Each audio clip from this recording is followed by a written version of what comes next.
اگرچہ کچھ مہنگی ہے، بہت زیادہ نہ کھانے کے بجائے تھوڑا کھایا جائے اور اچھا کھایا جائے، اس فارمولے کو استعمال کرنا چاہیے۔ ٹھیک ہے جی، جزاک اللہ۔ جی ایک اور کال چلائیے گا۔ میرا نام ذوالفقار علی اطاری رسول نگر سے رہنے والا ہوں۔ مفتی صاحب کی بارگاہ میں عرض ہے کہ چوہا اگر گھی کے پیکٹ میں سے کچھ کھا لے تو اس کا کیا حکم ہے؟ السلام علیکم ورحمۃ اللہ وبرکاتہ۔ جی حضور۔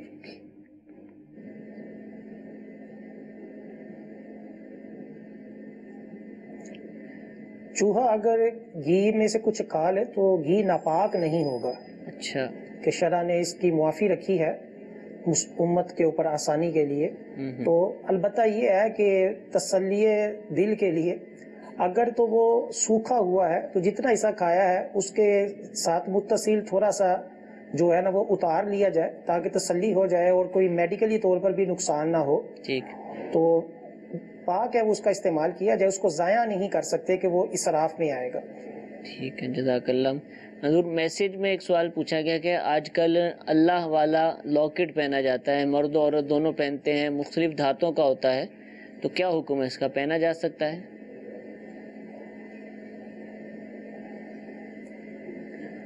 اصل میں اللہ والا لاکٹ مرد کے لیے تو کسی صورت بھی جائز نہیں ہے، البتہ عورت کے لیے اس کی اجازت تو ہے، بشرط یہ کہ وہ اس کی پوری تعظیم کرے اور قضائے حاجت میں جب کوئی جائے تو اس کو اتارے، ورنہ یہ ہے کہ اسی حالت میں جانا بھی یہ بے ادبی ہے۔ جیسا کہ نبی کریم صلی اللہ علیہ وسلم کی جو انگوٹھی مبارک تھی جس میں محمد رسول اللہ لکھا ہوا تھا، تو مشکات شریف کی حدیث پاک نبی کریم صلی اللہ علیہ وسلم جب قضائے حاجت کے لیے تشریف لے جاتے تو اس کو اتار لیتے تھے۔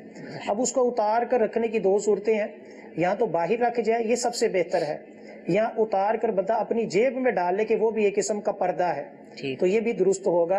اسی حالت میں جانا یہ بے ادبی ہے، اور مرد کے لیے تو کسی صورت جائز نہیں، عورت کے لیے جائز ہے۔ ٹھیک، یعنی مرد کسی بھی دھات، سونا، چاندی، پیتل، کسی بھی دھات میں نہیں پہن سکتا، یہ آپ ارشاد فرمانا چاہ رہے ہیں؟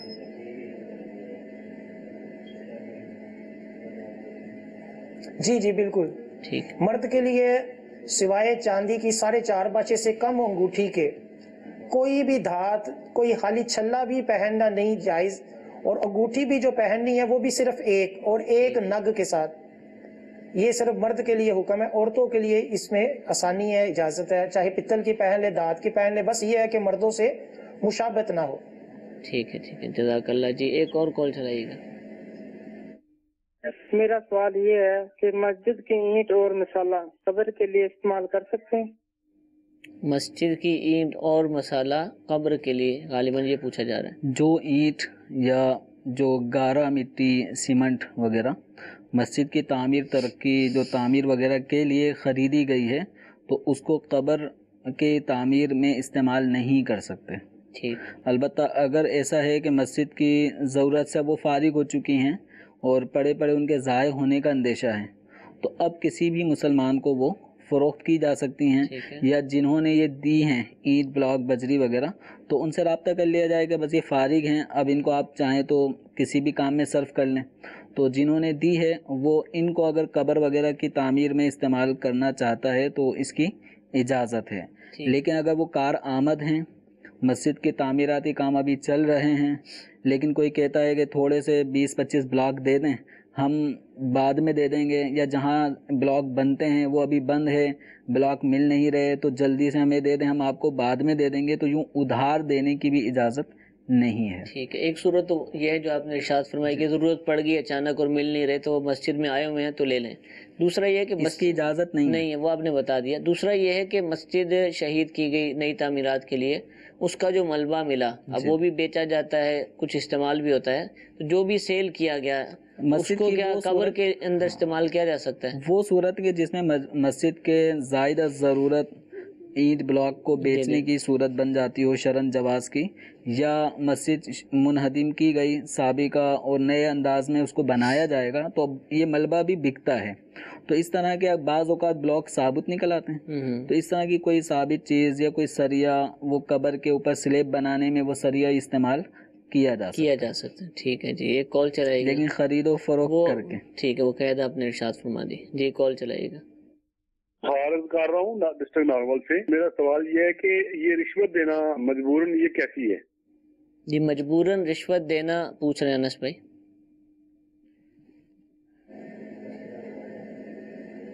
شرعی طور پر تو رشوت علی العموم ہی ناجائز ہے، اور مجبوری کی کنڈیشن سامنے آئے گی تو پھر ہی فیصلہ ہوگا کہ اس صورت میں رشوت دینا جائز ہے کہ نہیں. عمومی قاعدہ کلیہ یہ ہے کہ جہاں حق نکل رہا ہو تو اس صورت میں دل میں برا جانتے ہوئے رشوت دینے کی اجازت ہے. جیسے کہ زید ہے، اس کے پیسے کہیں پھنسے ہوئے ہیں اور وہ بغیر رشوت دیے وہ مال اس کا نہیں مل رہا جو کہ اس کا حق ہے، تو اس صورت میں رشوت دینے کی اجازت ہے. یہ نہیں ہے کہ کوئی نوکری چاہیے تو اس کے لیے رشوت دے دے، اس کو مجبوری سمجھے، ایسا نہیں ہو سکتا ہے. اسی طرح اپنا کوئی کاروبار کر رہا ہے اور رشوت کے ساتھ اپنا نظام چلا رہا ہے اور یہ کہے کہ یہ مجبوری ہے کہ میں رشوت دوں گا، تو یہ بھی کوئی دلیل نہیں ہوگی. اسی طرح اور کوئی ایسی اپنے ذہن میں بندے نے بٹھائی ہو کہ یہ مجبوری ہے، وہ مجبوری نہیں ہوگی. بس یہی مجبوری ہے کہ کہیں اس کا حق مارا جا رہا ہے تو وہ اپنا حق بچانے کے لیے دل میں برا جانتے ہوئے وہ رشوت دے سکتا ہے، ورنہ کسی اور صورت میں اس کی اجازت نہیں ہوگی.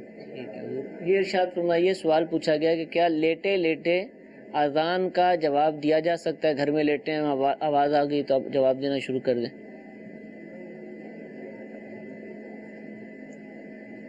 لیٹے لیٹے اذان کا جواب دیا جا سکتا ہے، اور ادب یہ ہے کہ پاؤں کو بالکل سٹریٹ نہ کرے، تھوڑے سے اس کو بینڈ کر لے، تو اس میں کوئی حرج نہیں. اذان کے علاوہ بھی قرآن بھی پڑھ سکتا ہے اسی حالت میں لیٹے لیٹے، ذکر و درود جو بھی ذکر اذکار کرنے وہ بھی کر سکتا ہے. ٹھیک ہے حضور. اسی سے ملتا جلتا سوال ہے کہ گھروں میں عام طور پہ بیڈ ہوتا ہے اور بیڈ کے سامنے ٹی وی رکھا ہوتا ہے، LCD دیوار کے ساتھ ہینگ ہوتی ہیں. ہم مدنی چینل دیکھتے ہیں الحمدللہ، گنبد شریف کی تصویر ہے اور بھی متبرک چیزیں نظر آ رہی ہوتی ہیں، تو کیا اسکرین کی طرف پاؤں کیے جا سکتے ہیں؟ اگر اس اسکرین پہ جیسے قرآن پاک ویڈیو میں دکھایا جا رہا ہے یا پڑھایا جا رہا ہے، کچھ بھی آ سکتا ہے نا، کچھ بھی کسی لمحے کچھ بھی ہو سکتا ہے. دین متین کی تعلیم دی جا رہی ہے، جیسے اس وقت مدنی چینل دیکھا جا رہا ہے تو اس وقت شرعی مسائل بتائے جا رہے ہیں. تو اس طرح کے شرعی مسائل بتائے جا رہے ہیں تو اس طرح کی محفل مجلس گویا آپ کے گھر میں لگی ہوئی ہے بذریعہ مدنی چینل. تو اب یہ ہے اس کی طرف پاؤں کر کے بالکل پھیلا کے بیٹھنا لیٹنا، تو یہ دیکھنے والے کو بھی معیوب لگے گا. ٹھیک ہے. اور ادب یا بے ادبی کا دار و مدار عرف پر ہے. ٹھیک ہے. تو اگر عرف میں اس کو معیوب سمجھا جا رہا ہے کہ چینل پر دینی مذہبی تعلیم بیان کی جا رہی ہے، شرعی مسائل بتائے جا رہے ہیں، یا محافل نعت ہے، علماء کے بیانات ہو رہے ہیں، تو اس کی طرف پاؤں کرنا تو یہ ہمارے عرف میں ظاہر یہی ہے کہ اس کو برا ہی سمجھا جائے گا. تو اس لیے ادباً اپنے پاؤں کو سمیٹ لینا چاہیے. ٹھیک ہے. آخری سوال آپ سے پوچھوں گا، یہ معلومات ہی کے حوالے سے، اور کافی لوگ پوچھتے ہیں کہ کیا حضرت اویس قرنی رضی اللہ تعالیٰ عنہ نے اپنے دانتوں کو شہید کیا تھا؟ حضرت اویس قرنی رضی اللہ تعالیٰ عنہ یہ بہت زبردست جلیل القدر تابعی بزرگ ہیں، اور ان کے بارے میں یہ جو مشہور ہے عوام میں کہ انہوں نے جب خبر سنی کہ سرکار دو عالم صلی اللہ علیہ وسلم کا دندان شریف شہید ہوا ہے، تو ان کے بارے میں جو مشہور ہے کہ انہوں نے ایک دانت نکالا، پھر سوچا کہ شاید یہ والا دانت شہید ہوا ہوگا، پھر دوسرا دانت نکال دیا، تو اس طرح سارے دانت انہوں نے نکال دیے تھے. تو یہ واقعہ مستند نہیں ہے، اگرچہ عوام میں بہت زیادہ. اس کے آگے کی بھی بات مشہور ہے کہ پھر کیلا بھی انہی کے لیے پیدا کیا گیا. کیلا نرم ہوتا ہے اور ان کے لیے، تو یہ عوام میں جو مشہور ہے کہ انہوں نے سارے دانت نکال دیے تھے، تو یہ مستند کوئی روایت نہیں ہے. باقی بہت بڑے عاشق رسول تھے، ان کے عشق رسول میں تو کوئی دو رائے نہیں ہے. یعنی اس واقعے پر ان کا عشق رسول موقوف نہیں ہے. اس واقعے پہ موقوف نہیں ہے، عشق رسول ایک الگ ہی چیز ہے. ٹھیک ہے، ماشاءاللہ. اللہ تعالیٰ ہم سب کو بھی نبی کریم علیہ السلام کی سچی پکی محبت عطا فرمائے، آپ کا عشق عطا فرمائے، آپ کی سنتوں پر عمل کرنے کی توفیق عطا فرمائے. الحمدللہ دارالفلاح سنت کا سلسلہ آپ نے ملاحظہ فرمایا. 2 مفتیان کرام ہمارے ساتھ تشریف فرماتے ہیں، بہت سارے مسائل ہم نے سیکھے. اللہ تعالیٰ ہمیں ان ساری باتوں پر عمل کرنے کی توفیق عطا فرمائے. صلو علی الحبیب صلی اللہ تعالی علی محمد صلی اللہ علیہ وسلم. گزارے کیسے زندگی،